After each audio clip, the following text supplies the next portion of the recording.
This is And with another War and Glory recap. This time it's against War Whales, who is another very high level fair play war clan. It was a random match, so it wasn't arranged or anything, and as usual with random matches, there's always a little bit of a lopsidedness to one or both sides, and this war was no exception. So I'm just going to briefly go over the Town Hall breakdown, and then we'll jump right into some attacks. So on our side we had 6 Town Hall 11s, 5 Town Hall 10s, and 9.5, and then the rest were Town Hall 9s. And then on their side they had 4 Town Hall 11s, I think it was 10 Town Hall 10s, and then the rest were Town Hall 9s. So definitely, you know, a weird matchup. You know, they had twice as many 10s as us, and we had 2 more 11s than them. But, you know, it's pretty clear that it comes out in our favor. Those 2 extra 11s are just really, really important in the way these fair play wars play out these days. So, you know, congrats to them on fighting this uphill battle. As you can see, we won by 1 star. So it was a very, very close match. Came right down to the end. You know, basically what we had to do was clear their 11s with our 5 10s. And then, you know, let our 11s go to work on their Town Hall 10s and clear out those with bully attacks. And then on their end, they had to take out our 10s with their 10s and give their 11s as many attempts as possible at 3-starring a couple of our 11s. Which they actually did manage to get 1, so great job to them. But you know, just with that breakdown, as long as we did our job and were clutch and did everything we needed to be, we should have beat them by 1 or 2 stars. As you can see, we beat them by 1 star. So you know, on a completely even match, who knows? Could have gone either way. Was a really fun match. Hopefully someday we can do it on a level playing field. But great job, War Whales. Let's dive right in. The first attack that we're going to look at is by Thunderlips on their number 2, and this is a 2-star from a 10 onto an 11. And like I was saying, these are really important right now with just the current meta. That's how you get the most value out of your 11s these days, is having them 3-star the enemy 10s. And to be able to accomplish that, you need your 10s to be able to step up a Town Hall and take out these 11s for 2 stars. So you can see he's coming in with the Queen Walk, grabbing a little bit of extra free % up here at the top, dropped down a few Giants and some Wizards. So, you know, it was more than just creating the funnel, although that was part of it too. He took out all those buildings to just really ensure that the Queen comes down, but it was also about picking up %, which can be more difficult a lot of times on these attacks than punching in for the Town Hall, because once the Eagle activates, you know, if you're just trying to Queen Walk or whatever, and that thing's activated, things can start to go south really quickly. So, you know, you need to grab all the free % that you can. So anyway, you see he used the wall breakers to open up that corner here, and he's letting his Queen sort of walk past this, taking out the CC along the way, but she's going to just continue walking southward here, and you're going to see something pretty cool. He's going to drop a jump spell, and with this path that he's created, just punch right into towards the Town Hall with these Valks you can see down here. So we're just gonna sort of let this develop here. Watch the Queen finish off these last few pups. She's gonna continue on going south, just mostly picking up %, but it's also about creating this funnel. You know, you've got to force your Valks to go in the right way. They're not going to target defenses or anything. Obviously, they're just going to kind of go in willy-nilly. So you got to create a really nice funnel for them and force them exactly where you want. So here in just a second, once he gets up a little higher %, he's going to go ahead and drop this jump spell and then drop these Valks on in. Sometimes these Queen Walks can be a little bit boring to recap, but just bear with me. Everything's going to start to go down. You see he's only got 50 more seconds in the raid, and that's a nice thing about these 2-star attempts. You can just let things develop for so long and then punch in towards the Town Hall right at the last, you know, 30 seconds or 60 seconds or whatever. And that's exactly what Thunderlips did here. So you can see the Queen's taking fire. She's about to go down here soon, but he's already at 44%. Here come all the Valks and the Giants and 2 Golems along with his King. Nice free spell there. He's just looking to punch right in towards this Town Hall. All of his troops are basically on it now. He's got some wizards behind that are causing a lot of extra DPS, and in just a second you're going to see some Valk swings and the king and everything go right there onto that town hall. So awesome attack, Thunderlips.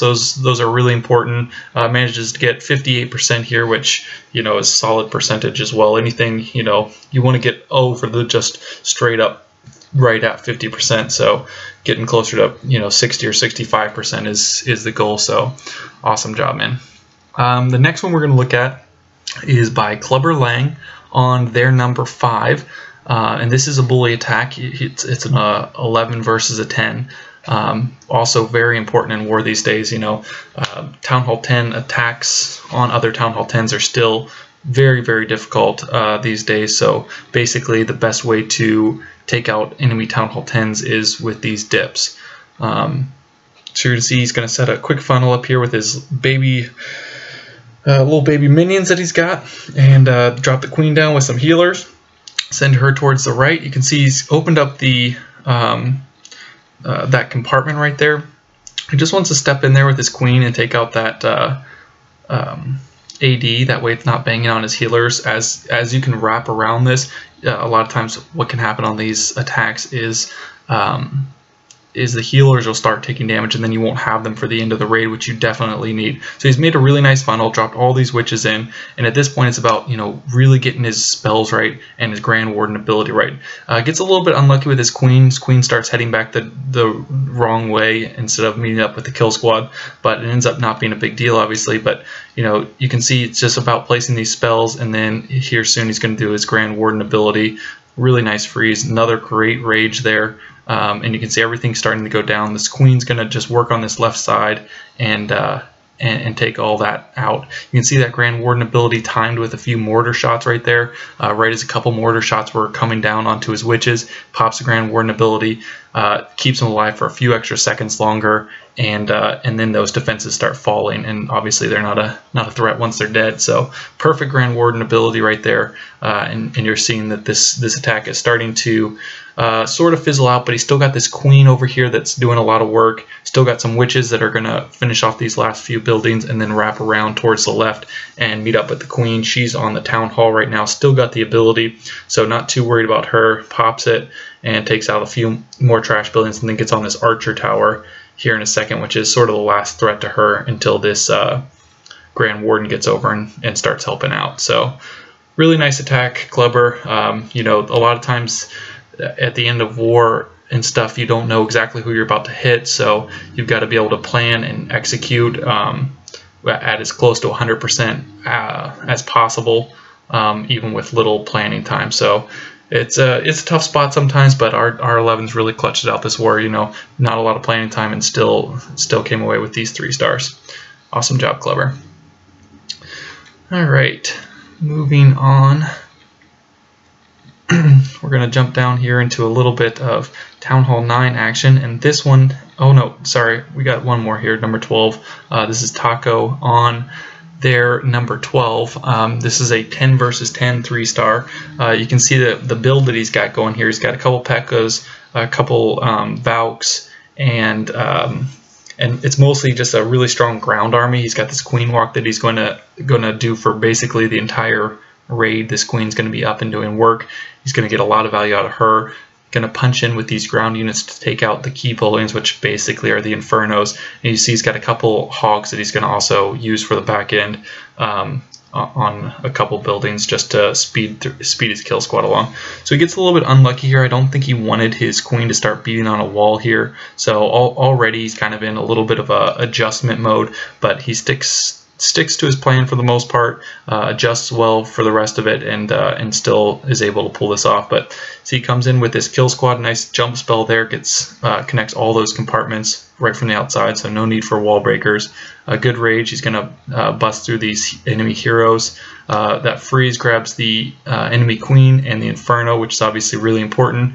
Second jump, you can see where he's positioned this. That way all of his units go towards the left. He doesn't want the Valks to split off and then not get as much value for his rage. Really nice rage spell right there. Like I said, a lot of value. His queen's over here. She's headed towards this Inferno. Level 40 queen versus a multi-Inferno, as long as there's not a lot of trash or storage around it, actually not a big deal. She can come in here. I'm not sure if she ends up using her ability or not, but that ability can be really powerful as long as, like I said, there's not a lot of other storage around it. So it doesn't even need the ability. You can see the attack's starting to peter out a little bit, but he's still got all these tanks and this queen with the healers on it. So anytime you're in this situation where you've taken out a lot of the key defenses and there's only, you know, what is it, 3-4 point defense left, so just not a lot that can damage him anymore. Drops in some cleanup on each side. He's got, you know, an archer over here and a P.E.K.K.A. that's going to end up wrapping around, and then he's still got these 2 hogs in the bag that he can sort of target some of these last defenses. So really great plan, Taco. Really nice adjustment. Good 3-star. Just going to watch it sort of wind down here. He's got these hogs. See all these defenses right here being tanked. So it just drops these hogs in just to clear it out faster. I think I didn't look at the timestamp in the beginning, but I think he had plenty of time on this one. But you know, if you got the troops, you got to use them for sure. All right, 20 more seconds, and then we're gonna move on to the next one. Once again, really nice attack, Taco. Good job. Alright, now for real, we're dropping down into some Town Hall 9 action.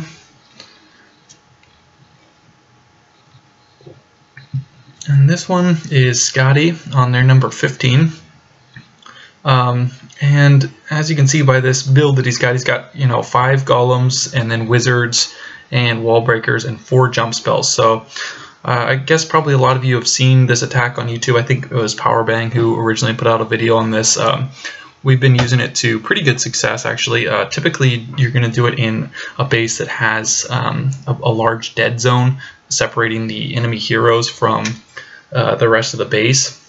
But Scotty has been doing this attack a lot, and I guess, you know, feels comfortable doing it even on a more traditional base like this. So breaks a couple golems in along with his heroes, goes ahead and poisons the enemy CC, obviously, and then just keeps working this motion around. Dropped another golem over here, so he's got, you know, 4 of his golems down already. Dropped 1 up here on this mortar, and wizards behind it. And you just gotta slow play it, drop it in where you can, and it's all about just making sure, you know, this isn't like a no plan kind of an attack. You got to plan out where your jumps are going to be. You got to know exactly where you're going to filter in these golems. So, you know, it's a very powerful attack, but it's not, you know, you've also got to do your planning with it. So you can see Scotty's got all these wizards behind. That's the great thing about this attack, is just so much DPS. They just rip through all these buildings as long as you do it properly and keep the golems out in front. There's really, you know,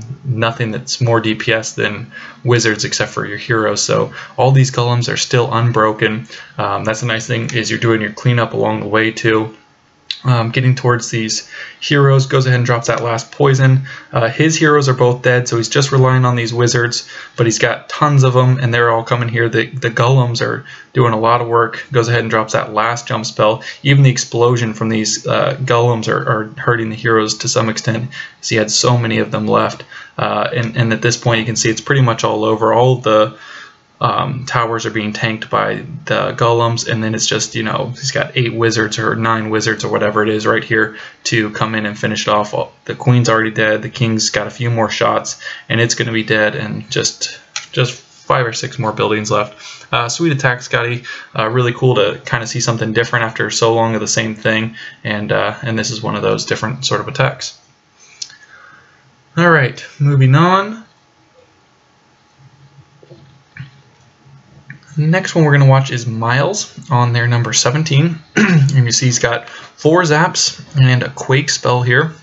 This is a pretty cool attack. So he comes in with suicide heroes, and you see before that he drops these 3 loons. Just to, I think that was mostly because he could, for one, and also to clear up the pathing. That way, once he starts dropping in his lava hounds and the loons behind it, the loons don't take as long to to get onto the air defenses, so it just helps them path in a little bit more quickly. But drops the heroes up here. King goes in, aggro's onto the enemy queen, takes her out really quickly. Queen ends up not doing a lot, but no big deal. She's just going to clear out a little bit of trash over there. Drops all 4 lightnings, and then right between it, see that really nice quake that was able to reach, I think that was 7 or 8 spaces, so nearly a maxed quake, or maybe it was a maxed quake right there, and able to grab both of those air defenses. And then it's sort of like a penta almost, except for the fact that he's only got 3 hounds obviously, and then basically no spells. He's got this one haste spell, and then just working this really nice surgical deployment. The thing about this kind of an attack is you don't have any spells hardly for your La Lune portion of it, so you really have to be perfect on your placement. A lot of times spells can get you out of a jam if you don't place your units perfectly. The spells can kind of cover that up to some extent. But with an attack like this, he's coming right into a Tesla farm. If it wasn't a nice grouping and a nice placement on all of his loons, they filter in there a little bit and they start dying, and he very easily loses this raid. Instead, he's got 15 loons or something all in a wad here. They're just wrecking these last few defenses. Just really cool attack. You see he's got another loon in the bag. Obviously knew he didn't need it. Saved it for some cleanup here.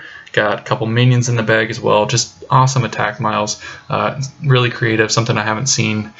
I don't know that I've ever seen that. That was pretty cool. All right. I'm gonna watch him pick up the 3-star here after cleaning up these last few buildings.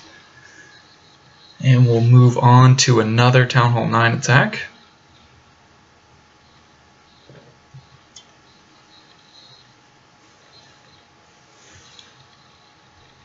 Alright, dropping 1 down here to number 18. This is Toolless. My boy Toolless coming in at this number 18. You see he's kind of got he's got a couple of P.E.K.K.A.s here. We've been making fun of him a little bit for being a go wiper these days. A few months ago he was really into Valks, but it seems like the more that they got popular, the more he started exploring other things, just trying to be cool and different, I guess. I'm not sure, but see what he's got here is he's got a queen walk, and typically you would look at this base and think that you couldn't really queen walk this particular side of it because of the way that this person has positioned their air defense. But Toolless comes in here almost like what Town Hall 10s do a lot, and goes ahead and breaks in and grabs this air defense, and that helps with his pathing later on, and also ensures that his healers stay alive as he moves across this right side of the map. So really cool. Just a small thing that that can set these elite attackers apart from other people. So just continuing on with this walk, gonna grab the CC pull here, just a dragon, so poison obviously gonna be really effective on that. And up top you can see he's already starting this funnel. So what he's going to do is once he gets up to like the 3 o'clock position, he's going to break his queen in, and then he's going to also filter in the main portion of his kill squad. You can see he's only got 11 hogs, but you'll see how much of this base he takes out. He really, the hogs are more to speed it up than anything. It's not about taking out a lot of defensive structures per se. It's just about keeping everything moving and making sure that he doesn't run out of time with this tank heavy raid. So taking out this air defense, didn't even lose a healer there, and then here come the giants. I think he had those giants in the CC, so some max giants there. Got a couple of level 3 P.E.K.K.A.s, king behind it. So this is an attack, it's similar to some attacks that you see with Valks, but he kind of changes it up a little bit, does these giants and P.E.K.K.A.s, so really cool. Healers switch off, start healing the giants, so you're going to see these giants stay alive for the whole raid pretty much. And then nice double jump right onto this queen over here. She's going to go down really quickly, and once he starts getting down towards this 9 o'clock position, starts filtering in these hogs on these defenses that are being tanked. But you can see, he's got 7 hogs more in the bag. His queen's doing work up here on these last few towers. All the defensive structures down here in the 9 o'clock position are already dead. So just really wrecked it. He's got 3 more hogs in the bag that he ends up dropping for cleanup. Both heroes pretty much at full health. All these giants survived. pretty much all of his hogs survived, I think. So just completely smashed this base. Great job, Toolless. I think he had I want to say he had a 6-star war. I'm not 100% sure on that, but most of the time he has a 6-star war, so I'm going to go ahead and bet that he had one this war as well. Alright, we're going to look at one more attack here, and this is by Revenge on their number 25. And I would say this is kind of like a little bit like the bread and butter these days at Town Hall 9, at least for me it has been. Basically, you've got your queen with 4 healers, and then you have a kill squad that you send in with maybe 5 or 6 Valks, and then and a golem and your king, obviously, and then you've got 12 to 15 hogs as well that you place surgically to take out a few key defenses. So anyway, starts his queen walk along this from 3 towards 12 here, and in a second you're going to see he has a little bit of a wall breaker fail. So he drops one wall breaker, the Tesla pops and kills it. So then the Tesla starts getting onto his queen, and you're going to see he's going to drop. He had 8 wall breakers. In a second you're going to see he's going to drop some more. There goes 1, and then he mistimed those a little bit, dropped 2 right after it. They died to a mortar shot. So now he's got 4 wall breakers left, and you're going to see he drops another one there, and he made the smart call. So he obviously wanted these additional wall breakers for his kill squad, but he makes a nice adjustment that you'll see later with his kill squad. Strays from the original plan. Gotta break that queen in. That part of the raid is so important that you've got to make that adjustment and make that sacrifice.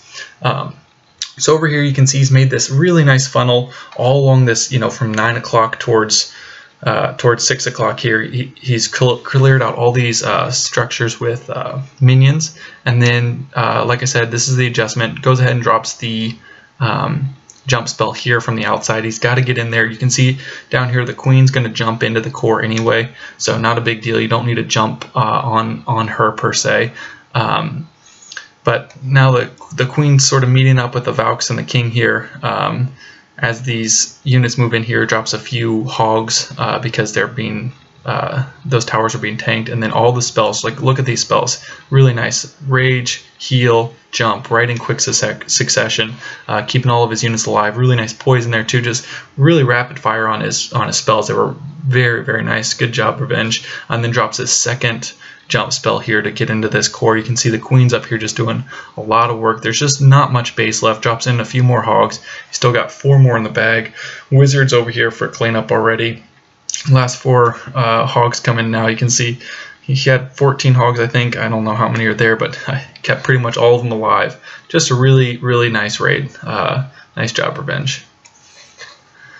Alright, once he's done cleaning this up, this is going to be it for this video, guys. I hope you enjoyed it. It was a really fun war for us. Would definitely war these guys again in the future. Like I said, a little bit of a wonky match because of Supercell, but nothing we can do about that. Both teams fought hard, and I'm happy to say that we came away with the victory. Nice job, War and Glory. Until next time, see you guys.